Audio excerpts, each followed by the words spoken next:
Olá, queridos. Terceira tática do mundo contra nós.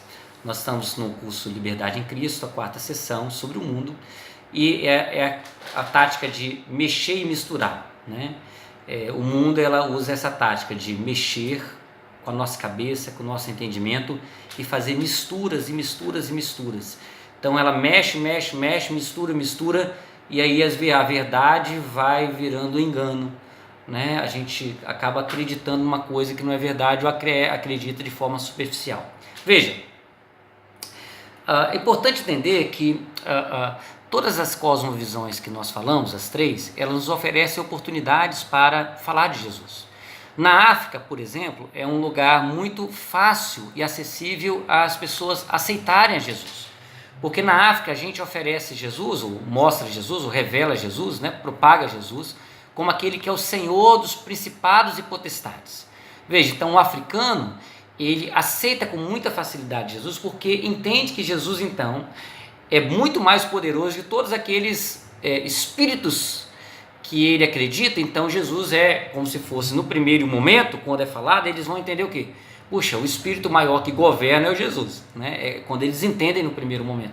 Ou seja, ele é acima de todo principado, potestade, dominadores. Ou seja, aqueles que acreditam excessivamente no sobrenatural e que dissociam praticamente do natural, têm uma facilidade enorme de crer em Jesus, porque Jesus é visto, quando nós apresentamos, como aquele que é sobre todo principado, potestade, dominadores, né, onde todo joelho se dobra. Então ele é o Senhor de todos, né, de todos os espíritos. Ele governa sobre todos os lugares, e sobre todas as coisas, sobre todos os céus. Ele governa sobre todo o universo. E Deus o exaltou acima de tudo. Então o africano, ele tem muita facilidade de crer em Jesus no primeiro momento, mas tem dificuldade de praticá-lo. Por exemplo, conta-se uma história que numa igreja evangélica, né, foram escolhidos dois pastores, missionários foram para lá para desenvolver a igreja cresceu, agora dois africanos iriam assumir, e um desses pastores que estavam como também uma das escolhas, né, foi até um feiticeiro, porque achou que indo até o feiticeiro, receber lá o feitiço do feiticeiro, teria força maior para passar e ser escolhido como pastor. Veja, ele, apesar de um pastor crer em Jesus como maior do que todos, ele ainda buscou forças na prática em espíritos malignos, em feitiçaria, porque a cultura, às vezes a cosmovisão, na prática, no dia a dia, estava prevalecendo sobre a verdade cristã, né? A verdade de Cristo. Então, às vezes nós fazemos isso também, né? Muitas vezes, não, e aí os feiticeiros, na é verdade, mas às vezes a nossa cultura na prática, ela é muito maior do que a verdade que foi estabelecida agora em nós. Como fomos ensinados, como crescemos, o que aprendemos, isso é tão forte em nós que a gente acaba misturando com a fé cristã, e as duas coisas meio que parece que ser uma, e na realidade a gente acaba limitando a verdade de Deus na nossa vida, quando acreditamos que a nossa cultura é maior do que a verdade de Deus. Quando você pega o pós-moderno, ele também tem facilidade de crer, porque ele gosta de conversar sobre tudo. Então, falar para ele sobre a verdade de Jesus, ele vai achar fantástico, vai conversar horas e horas e horas, né? A galera da nova era conversa a noite toda. Mas veja, quando ele precisa entender que a verdade é uma pessoa, Jesus Cristo, não uma energia mais, mas uma pessoa, isso começa a dificultar para ele. Às vezes a gente crê também que só Jesus é só apesar de não sermos da nova era, graças a Deus, aleluia, e não sermos do pós-modernismo, podemos acreditar que a energia, né, que só há presença de Deus quando há energia, que só vale a pena quando há energia, e que Deus não está presente quando não há nenhum tipo de energia. E aí a gente pode estar num outro entendimento, porque a verdade, ela está presente independente de a gente senti-la ou não. Mas no pós-modernismo tudo é muito do sentimento. Se eu sinto, logo existo. Mas na verdade a Bíblia diz: se eu creio, realmente eu existo, e não se eu sinto. O sentimento é consequência do que cremos, e não o que cremos é a consequência do que sentimos. Veja, o perdão, não, só perdoo se eu sentir.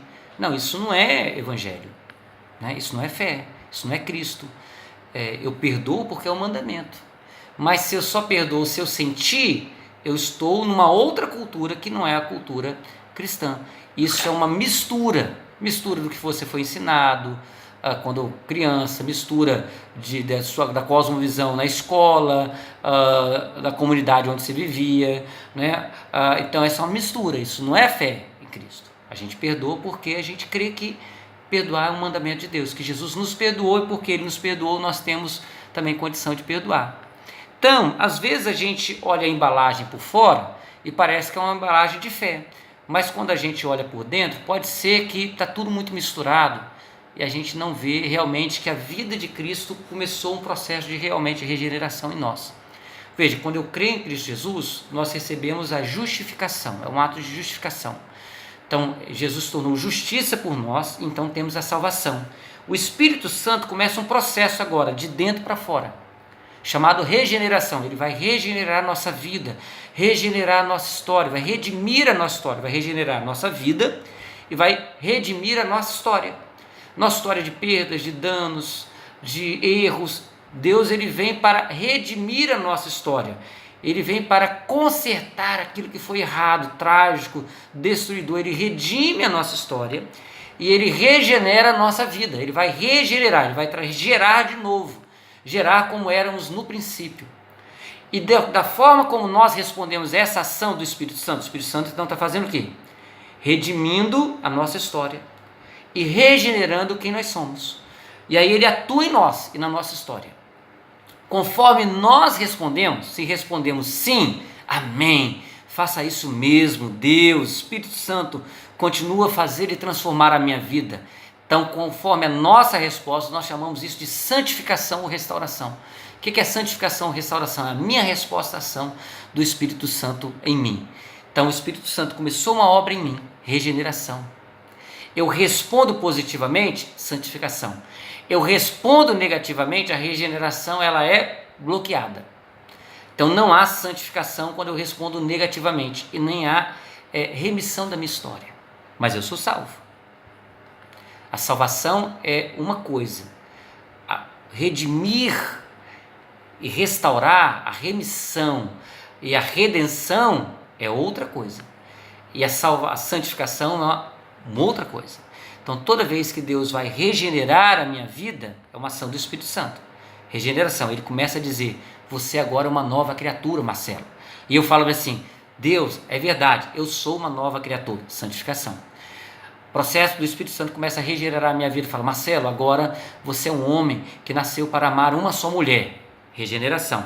Aí eu respondo, verdade, eu nasci para amar somente a minha esposa. Santificação. E por isso meus pensamentos vão só para ela, meus desejos vão só para ela, minha alegria vai só para ela. Santificação, porque a minha resposta é santificação. A ação de Deus é regeneração. E a minha história, quando eu peço perdão sobre tudo aquilo que eu fiz, pratiquei, né, Zaqueu, eu vou restituir 4 vezes mais tudo aquilo. É remissão da sua história. Essas coisas precisam acontecer através da justificação. Eu tenho salvação.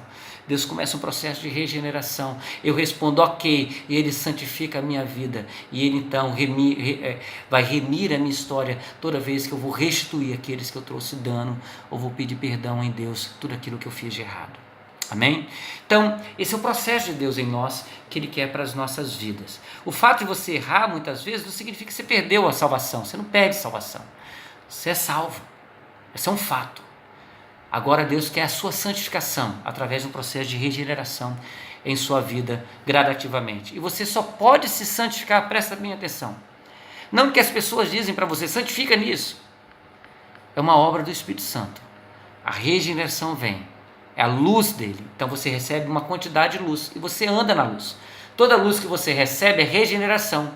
Quando você responde a essa luz é santificação. E aí você vai andando de luz em luz, de fé em fé, de glória em glória, de força em força, segundo a luz que Ele mostra para você.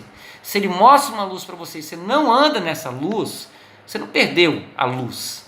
Você parou o seu processo. Você parou o seu processo de quê?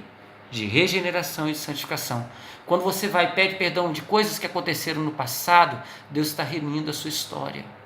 Quando você pede perdão a pessoas que você machucou no passado, você vai lá, não, mas Deus já me perdoou, verdade, mas Ele quer remir sua história. Vá até alguém que você magoou, machucou, E peça perdão. Olha, eu não tinha luz, não tinha entendimento, hoje eu tenho, quero te pedir perdão. Veja, para quê? Remissão da sua história. Deus está remindo a sua história. Quando você trouxe dano a alguém, defraudou alguém, você restitui, você está permitindo que Deus venha remir a sua história. Então, é isso que Deus quer para nós agora nessa nossa vida em Cristo, além de tantas outras coisas. Uma pergunta: por que você é um cristão? Existem pessoas que estão tão mexidas e tão cheias de coisas, né? Tão misturadas. Algumas pessoas dizem assim: eu sou cristão porque parece que funciona melhor. É um estilo de vida legal, as pessoas gostam de cristãos, de repente. Essa não é a resposta correta. Outros dizem: porque o que eu experimentei me leva a sentir que o cristianismo é a verdade. Veja, a vida cristã não é por sentimentos, é por fé. Sentimento é consequência. Outra pessoa diz: eu simplesmente tomei a decisão que o cristianismo, ou que Cristo é a verdade para mim, ponto. Veja, eu tomei uma decisão e agora tá boa, já tomei essa decisão, pronto, acabou. Essa não é a resposta completa. Qual é a resposta completa? Eu creio que Jesus Cristo é o único caminho para Deus, para todas as pessoas, em todos os lugares, em todos os tempos. Eu creio que Jesus Cristo é o único caminho. Ele é a verdade, Ele é a vida, Ele é o caminho, Ele é a verdade, é a vida para Deus. É o único, é o caminho, é a verdade, é a vida para Deus. Para quem? Para todas as pessoas.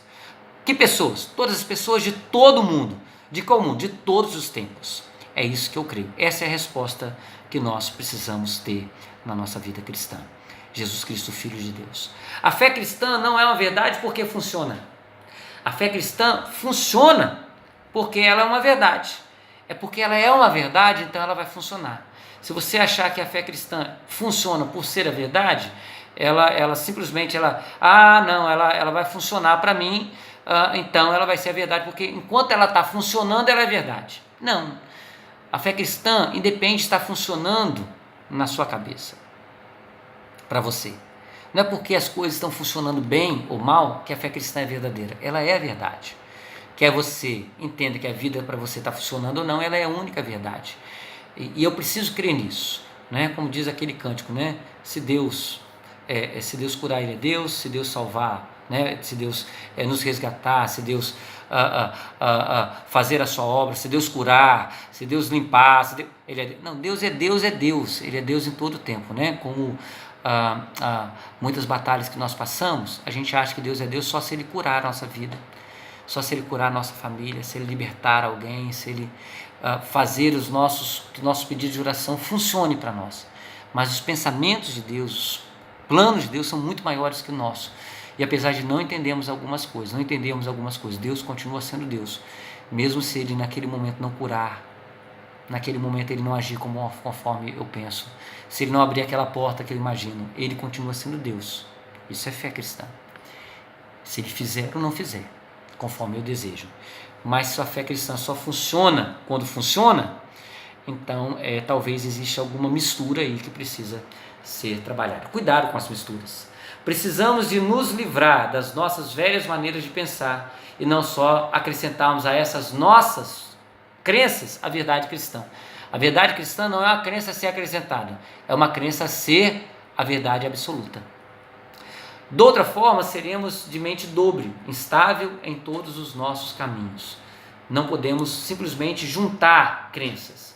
Temos que ter uma só fé, um só Espírito, um só corpo em Cristo Jesus. Quero orar por você nessa noite. Feche seus olhos aonde você está.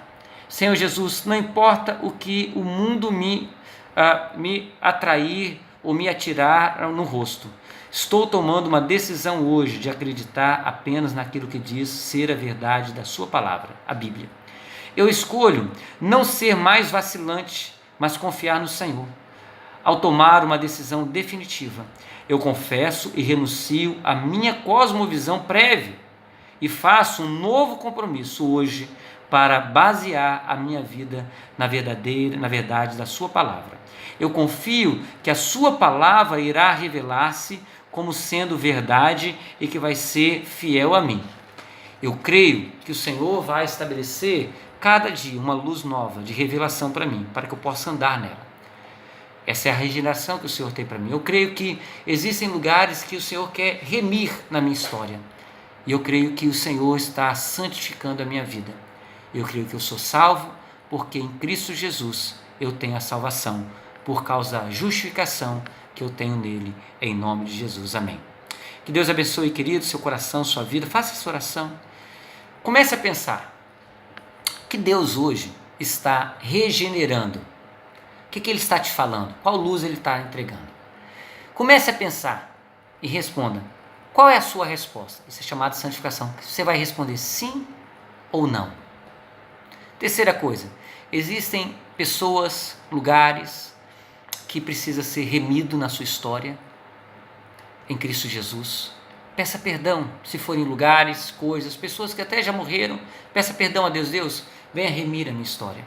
Se alguma pessoa estiver viva, se alguma situação estiver aberta, se algum ciclo estiver aberto, vá lá, feche, fale, olha, eu não tinha luz, me perdoe. E se há restituição para fazer, restitua. Sabe por quê? Porque Deus quer remir a nossa história. O ladrão da cruz não teve oportunidade de ser remido em sua história. Ele foi salvo. Talvez não teve tantos galardões, mas foi salvo. Aleluia. Mas para você que está aqui, salvo em Cristo Jesus, Ele quer fazer muito mais agora.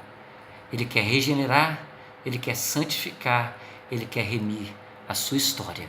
Amém? E o Espírito Santo vai te conduzir a isso. Que o poder dele se aperfeiçoe, mesmo em nossas fraquezas. Em nome de Jesus, que Deus abençoe, hoje e sempre. Amém.